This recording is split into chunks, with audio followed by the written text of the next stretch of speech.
Maintenant qu'on sait cibler qui est le A et qui est le B, le plus important à savoir, c'est à quoi ils servent. Donc à quoi sert le A et à quoi sert le B. Le A, le coefficient directeur, lui, c'est celui qui va diriger la droite.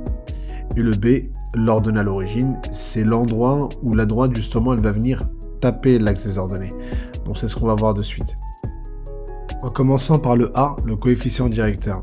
Donc quand le coefficient directeur, il est positif, on va avoir une droite qui monte.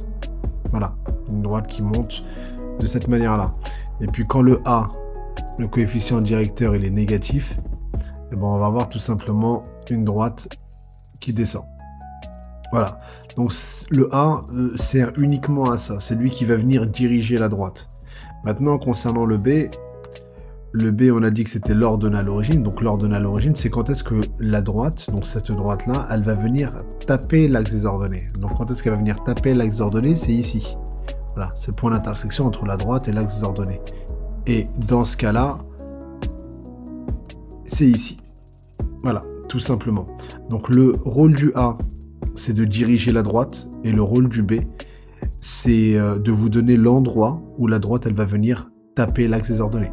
Pour mieux visualiser à quoi sert le A, le coefficient directeur, et puis le B, l'ordonnée à l'origine, on vous a mis ici une droite, et puis on va faire varier le A et le B.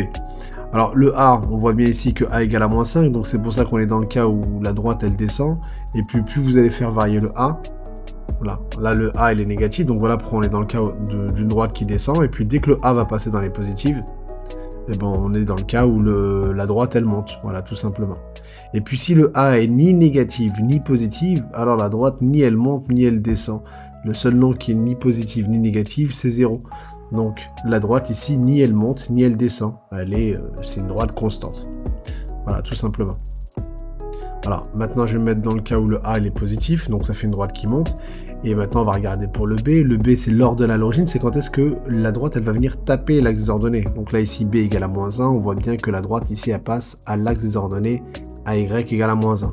Et puis plus on va faire varier le B, hop là, voilà, là ça tape à moins 5, moins 4,5, moins 4, voilà, on voit bien qu'ici ça tape à moins 4. Si je veux la faire monter à 1, voilà, bah la droite ici elle va taper l'axe ordonné à 1. Si je veux la faire taper à 3, elle va venir taper ici l'axe ordonné à 3, etc., etc. Donc il n'y a rien de plus sorcier, il n'y a rien de plus bête que ça.